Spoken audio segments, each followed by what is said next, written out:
अस्सलामुअलैकुम फ्रेंड्स, कैसे हैं आप सब लोग। आई होप कि आप सब लोग खैरियत से होंगे। मैं भी अल्हम्दुलिल्लाह बिल्कुल ठीक ठाक हूँ आप लोगों की दुआओं से। आज है जी रमज़ान की 30वीं सहरी, और ये सहरी इस साल की आखिरी सहरी है क्योंकि रमज़ान मुबारक का बिल्कुल एंड है। और आपकी बहन अभी बना रही है जी सहरी, बना रही है बच्चों के लिए, और बहुत ही मज़ेदार किस्म की सहरी बनाएंगे। और बड़ा अजीब फीलिंग हो रही थी रमज़ान के महीने की, मतलब खुशी, जितनी ज़्यादा खुशी थी उतनी ही जल्दी ऐसे लग रहा है हवा की तरह महीना आया और हवा की तरह चला गया, गुजर के पता भी नहीं चला कितनी जल्दी ये महीना ख़त्म हो गया। और उसके साथ साथ ये हमारी जो इस रमज़ान में बड़ी हमारी दोस्त बनी, हमारी ये सहेली बनी। हमारी बिल्ली आती थी, डेली आती थी यहाँ पर, और इसे मैं दूध पिलाती हूँ डेली। अब मुझे ये देखें, अब कल से क्या होता है, क्योंकि डेली सहरी में आती थी और सहरी में यहाँ पर दूध पी के फिर जाती थी। तो ये भी हमारी, इसने भी हमारे साथ मतलब सहरी करने आती थी, समझ ले। और यहाँ पर जी मैं नमाज का इंतज़ार कर रही हूँ। अज़ान हो रही है रमज़ान मुबारक की फ़जर। और आज ये जो रमज़ान की मतलब आज फ़जर हो रही है, इसके बाद जो है अगला जो कल जो होगी वो ईद की नमाज़ होगी। ईद की नमाज ही फ़जर और सारी नमाज़ें होंगी, मतलब ये वाला दिन थोड़ा सा याद रहेगा।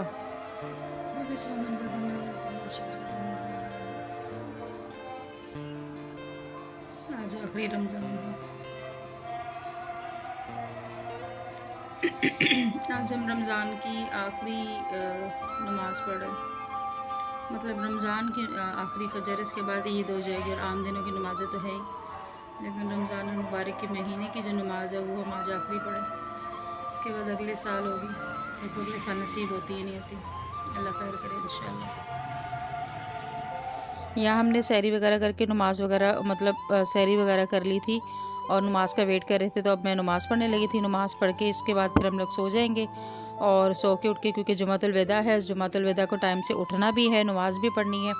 और माशाल्लाह माशाल्लाह अल्लाह ताला ने हमें ये 30वां रमज़ान भी, 30वां रमज़ान मुबारक भी मतलब है 30वां देखना नसीब करे अल्लाह ताला, आप लोगों के लिए, मेरे लिए, हम सब के लिए सानिया करे।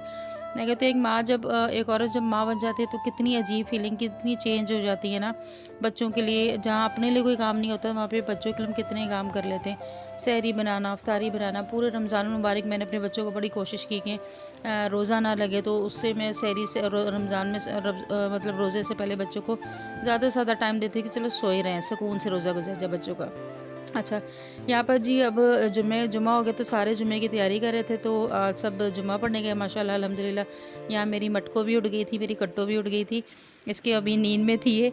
तो क्योंकि अभी मैंने इसके बाद फिर हम लोगों ने बाहर भी जाना था, मेरे बेटे को कुछ लेना था। मौसम आप लोगों को पता है बारिश वाला हो रहा है कराची में, ऐसे ही चल रहा है मौसम भी, बड़ा वीआईपी हो रहा है, लेकिन बारिश भी, कीचड़ भी काफ़ी हो रहा है। तो फिर मैं, अब्दुल्ला ने कपड़े चेंज कर लिए थे, फिर हम लोग चले गए। अब्दुल्ला ने एक दो चीज़ें लेनी थी। अब्दुल्ला को बस वो वाली बात है ना कि बच्चों को एंड टाइम पे कुछ ना कुछ याद आ जाता है।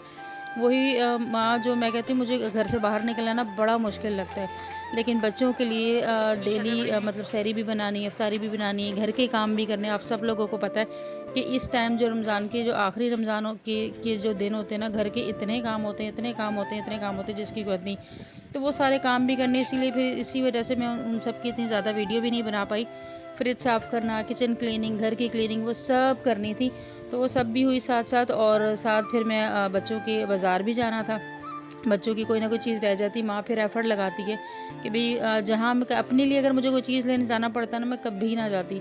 लेकिन अपने बेटे के लिए ज़ाहिर बात है, बच्चों के लिए इंसान जीता है, तो बच्चों के लिए फिर मैं उसकी उनकी मर्ज़ी के लिए जाना पड़ता है और हिम्मत करनी पड़ती है, एफ़र्ट लगानी पड़ती है ताकि बच्चों की कोई चीज़ रह ना जाए। अच्छा, माँओं को हमेशा ये रहता है कि अब किसी की ये चीज़ ना रह जाए, किसी की वो चीज़ ना रह जाए। कुछ ना कुछ फिर भी रह जाता है और फिर दोबारा करते चलो, फिर हिम्मत पकड़ती है औरत और कहती चलो भी दोबारा चलो, जो लेना है वो भी लेकर आए। तो जहाँ हम लोग अपने लिए इतनी एफ़र्ट नहीं करते, अपने बच्चों के लिए बहुत एफ़र्ट लगाते हैं कि भई बच्चों की अच्छी ईद हो जाए, बच्चों की कोई चीज़ रह ना जाए, बच्चे खुश हो जाएँ, तो वो चीज़ है। तो यहाँ से बहरहाल फिर मेरा बेटा शूज़ देख रहा था, हालाँकि ऑलरेडी उसके पास शूज़ थे, लेकिन फिर भी उसे कोई पसंद आ गए थे तो उसने वो लेने थे। तो वो यहाँ से वो देखी, यहाँ से मैंने ये वाली ब्लैक वाली वॉच देखी, मुझे ब्लैक वाली बड़ी पसंद आई थी। लेकिन मैं जिस प्राइस पे बोल रही थी वो दे नहीं रहे थे और उसके बाद बारिश शुरू हो गई थी। तो फिर बस वो डामाडोल सा हो गया। आपकी बहन ने फिर वो बात छोड़ दी, ली नहीं। लेकिन मेरा बड़ा दिल आया था ये वाली वॉच लेने का, मुझे पसंद आई थी, लेकिन फिर मैंने ले ली। लेकिन कोई बात नहीं, जब दोबारा होगा तो दोबारा कभी जाएँगे तो दोबारा इंशाल्लाह अगर नसीब में हो तो दोबारा ले लेंगे, कोई मसला नहीं है। उसके बाद जी हम लोगों ने वापसी का सफ़र किया। क्यों? क्योंकि मुझे एक और ज़रूरी काम था यहाँ से। मौसम एक तो बारिश का, मुझे लग रहा था कि बारिश ना हो जाए, फिर मुझे 2-3 काम और भी निपटाने थे जल्दी-जल्दी। तो यहाँ से फिर हम लोग सीधा चले गए जी इम्तियाज़ मार्केट। इम्तियाज़ मार्केट में पहुँचे तो वहाँ पे भी माशाल्लाह बड़ा रश लगा हुआ था, क्योंकि लोग ग्रोसरी भी कर रहे थे घर की। वहाँ क्योंकि अब इम्तियाज़ जो है ना, जो कुरंगी वाला इम्तियाज़ है वो बहुत बड़ा मिल गया, सॉरी बन गया है बन गया। तो ऊपर इन कॉस्मेटिक से लेके बच्चों की शॉपिंग से लेके कपड़ों का एरिया भी है, मतलब वो अब टोटली उसमें हर चीज़ है। अगर किसी ने ग्रोसरी करनी है तो वो भी हो जाएगी, अगर किसी ने कॉस्मेटिक ख़रीदनी है तो वो भी हो जाएगी, अगर मेंस वियर वुमेंस वियर या बच्चों की या किसी के भी कपड़े वगैरह बाय करने हैं तो वो भी मिल जाएगी। मतलब अब टोटल आइटम आपको यहाँ पे मिल जाता है, क्रॉकरी से लेके इलेक्ट्रॉनिक से लेके हर चीज़ मिल जाती है। तो इसलिए फिर ज़्यादा रश होता है, क्योंकि कुछ कपड़े लेने आए हुए तो कोई कुछ लेने आया हुआ तो कोई कुछ लेने आया होता है। लेकिन यहाँ के इम्तियाज़ के जो मुझे है ना कपड़े थोड़े से मुझे महंगे लगते हैं, इसलिए फिर मैं यहाँ से बाय नहीं करती। लेकिन वैसे ओवरऑल बाकी ठीक है। ग्रोसरी मुझे लगता है कि जब हम इम्तियाज़ से लेते हैं ना थोड़ा सा, मुझे उसमें बरकत ज़्यादा फ़ील होती है। इकट्ठा लेते हैं ना तो मुझे लगता है कि उसमें बरकत ज़रा ज़्यादा होती है, बानिस्बत इसके डेली बेसिस पे आप थोड़ी थोड़ी चीज़ें मंगवाते रहें उसकी निस्बत। अच्छा, यहाँ से भी मुझे एक दो चीज़ें लेने आई थी, खड़े खड़े बहुत, मैं अब्दुल्ला को बाहर ही खड़ा करके आई थी और जल्दी जल्दी आई थी मैं कि 1 मिनट में आई। लेकिन एक दो चीज़ें मिल गई, एक दो चीज़ें फिर वो वही वाली बात है ना कि टाइम ऐसा चल रहा है कि चीज़ें शॉर्ट हो गई, ख़त्म हो गई, तो फिर वो चीज़ें मिली ही नहीं। तो बहरहाल जी, मैंने यहाँ पे काफ़ी सारी चीज़ें देखी।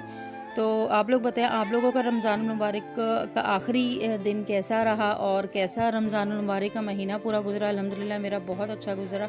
उस मालिक का जितना शुक्र अदा करें उतना कम है। और उस मालिक ने बहुत करम रखा अपना, कि इतनी बड़ी हिम्मत भी दी, हर चीज़ अल्हम्दुलिल्लाह बहुत अच्छे से की। और रमज़ान मुबारक का महीना हमें देखना नसीब हो। अल्लाह ताला आपकी मेरी हम सब के लिए आसानियाँ बनाए और आसानियाँ करे अल्लाह ताला। और आने वाले नए अगले साल में भी अल्लाह मियाँ हमें ये महीना बरकतों वाला देखना नसीब करे।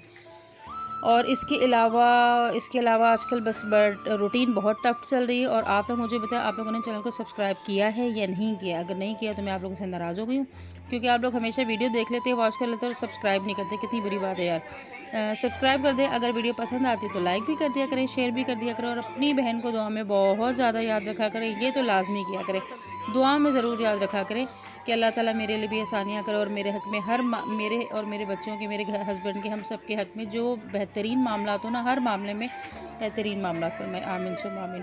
क्योंकि ज़िंदगी में ना कभी कभी किसकी दुआ लग जाती है पता नहीं, और मुझे ऐसा लगता है कि हमें अपने लिए ख़ुद दुआ करने की बजाय किसी और से दुआ करवानी चाहिए। कभी कभी दूसरा इंसान, कहते हैं जब आपके लिए दुआ कर रहा होता है ना, वो ज़्यादा जल्दी कबूल हो जाती है। और मुझे ऐसा लगता है कि इंसान को दुआएं करवाते रहना चाहिए, कब किसकी कौन सी दुआ कबूल हो जाए और कहाँ किसकी अल्लाह ताला सुन ले, कोई नहीं जानता। वो कुछ लोग कहते हैं ना कि बहुत नहीं है कि हमारी हर दुआ कबूल हो, तो कुछ नहीं पता होता। अल्लाह, ये सिर्फ अल्लाह ताला को पता है कि अल्लाह के नज़दीक कौन ख़ास है और कौन नहीं, चाहे वो नेक है या नहीं, ये अल्लाह ताला का और बंदे का मामला है। तो बहरहाल जी, दुआ में बस अपनी बहन को ज़रूर याद रखा करें, दुआ में कभी ना भूला करें। यहाँ से बहरहाल जी फिर जो लेना था वो ले लिया था, और उसके बाद में झटपट 10 मिनट में आपकी बहन गई और 10 मिनट में बाहर भी आ गई। और ये देखिए रश लगा हुआ है, काफ़ी लोग आए हुए थे। यहाँ से फिर मैं फटाफट गई हूँ और जाके हम लोग बस घर ही जा रहे थे, क्योंकि रफ्तारी का टाइम बिल्कुल होने वाला था और अभी मुझे घर जाके अफ्तारी भी बनानी थी। तो आपकी बहन ने फटाफट झटपट करके दही बड़े बनाए। दही बड़े बनाने का दिल कर रहा था मेरा, क्योंकि और कुछ खाने को दिल नहीं कर, मैं थोड़ा हल्का फुल्का ही खाने को दिल कर रहा था। लेकिन वो अलग बात है, मेरे बड़ों का जो कलर है ना वो थोड़ा सा डार्क हो गया, लेकिन कसम से बड़े बने बहुत मज़े के थे। कलर थोड़ा सा उनका ज़रा सा डार्क हो गया था, वो भी जल्दी जल्दी में, इतनी एक हाथ से दो दो तीन तीन काम फटाफट कर रहे थे, तो उसमें फिर ज़ाहिर बात है अब अकेले बंदा काम करने वाला हो तो ऐसा तो कभी कभी हो जाता है। क्योंकि जिनकी बेटियां बड़ी हैं उनको अच्छे से पता है कि बड़े बेटियां बड़ी हों तो दो दो बंदे मिलके काम कर लेते हैं, या माँ बाहर गई हुई है तो बेटी पीछे से काम कर लेती है। लेकिन जब बेटे बड़े हों ना तो माँ को खुद आकर ही सब काम करने पड़ते हैं। और मैंने भी ऐसा कोई अपने बच्चों पे ऐसा सीन रखा हुआ नहीं कि भाई सब कुछ वो करे, उनकी ज़िम्मेदारी नहीं जी, मेरे पर ही ज़्यादातर होता है। और यहाँ जी इसमें हमने डाला है चाट मसाला, साथ इसमें ना अच्छा दही बड़ों में ना एक जो चिली जो मैंने क्रश करके रखी हुई थी, एक उसका क्यूब डाला है, 2-3 मैंने इसमें उसके क्यूब डाले हैं यार इमली के। और साथ ही इसमें प्याज डाल देते हैं, अगर आप लोग चाहें तो इसमें आलू भी डाल सकते हैं, बाकी भी कुकम्बर भी डाल सकते हैं, अपनी आपकी मर्ज़ी। कुछ लोग इसमें चने भी डालते हैं, लेकिन अभी मैंने सिर्फ इसमें प्याज डाला था, शॉर्ट टाइम था, इतनी लंबी वो करने का टाइम नहीं था। साथ बना था जी इनका फेवरेट, मेरे बच्चों का, मेरे हस्बैंड का, सबका फेवरेट टैंग बन रहा था। वैसे नॉर्मली इतना टैंग नहीं पीते हैं, सिर्फ इन्हें रमज़ान में पसंद होता है। तो बहरहाल जी वो भी बना दिया था, साथ बाहर से समोसे पकौड़े वगैरह मंगवा लिए थे, वही जो शौक़ से ही खाते। तो बस इसी के साथ ही बस तकरीबन हमारा जो रमज़ान का महीना है वो आखिरी इफ्तारी है आज, और इसके बाद अलविदा रमज़ान हो जाएगा और हमारे घर से एक बहुत ही मुबारक महीना ख़त्म हो जाएगा और नॉर्मल ज़िंदगी वही आ जाएगी। आगे बच्चों के एग्ज़ाम भी होने, ये भी जिसको पता है मुझे बताना किस किस के एग्ज़ाम होंगे। मेरे बच्चों के भी एग्ज़ाम होने और उसकी भी बड़ी टेंशन है। तो बस आपकी बहन के यहाँ पे अभी इसके साथ ही तकरीबन मेरे को अब आज रात ही बहुत सारे काम, आज तो बहुत ढेर काम है। इसके बाद फिर मैंने जो है कपड़े वगैरह निकाले, और कपड़े वगैरह अच्छा मैं तो ना टाइम से चीज़ें करके रख लेती हूँ। मैं हमेशा ना चीज़ों को मैनेज करके करती हूँ एकदम। वो सुबह सुबह ईद वाले दिन अक्सर लोग सुबह सुबह लगे हुए होते हैं, सुबह सुबह कर रहे थे, मुझे नहीं समझ में आती चीज़ें।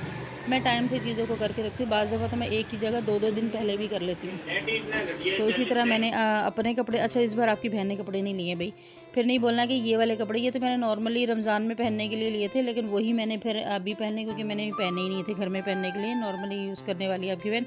बाकी बच्चों की अल्हम्दुलिल्लाह हर चीज़ लिए, बस कुछ ज़रिए बता वो अब बड़े भी हो गए हम लोग, और ऊपर से फिर ये भी होता है अभी हम जाना कहाँ है, पूरा दिन तो ईद वाले दिन सोते हुए। ईद तकरीबन माओ की, मुझे जहाँ तक लगता है ना, माओ की सारों की जो ईद है ना वो सोते हुए गुजरती है। कहीं जाना है तो बच्चों ने जाना है, फ्रेंड्स में जाना है, कहीं भी जाना है। तो बच्चों के मैंने कपड़े आयरन कर दिए थे, अपने हस्बैंड के इनके शलवार कमीज़ भी मैंने धोबी से करवा लिए थे, क्योंकि उन पर कलफ वगैरह लगना था, तो वो लगाने का मेरे पास अब थोड़ा सा टाइम नहीं था। लगा वो भी सकते हैं, ऐसा नहीं है कि वो नहीं लगा सकते, वो भी लगा सकते हैं, लेकिन टाइम नहीं था। मैं कहा चलो कुछ थोड़ा बहुत हेल्प ले लेनी चाहिए। बाकी बच्चों के जो कपड़े थे वो आयरन वगैरह किए, अपने आयरन किए, सबके आयरन करके मैं हैंग करके सारे स्टैंड में लगा दूंगी, जिसका जब जो पहनने होंगे वो उठाएगा और पहन लेगा, तो बस ये थोड़ा सा ईजी हो जाएगा। और बाकी ईद का दिन आप लोगों का कैसा गुजरता है मुझे ज़रूर बताना। बाकी अभी इसके बाद अभी और काफ़ी काम करने वाले पड़े, मैं ये कपड़ों के ऊपर व्लॉग एंड कर दूँगी।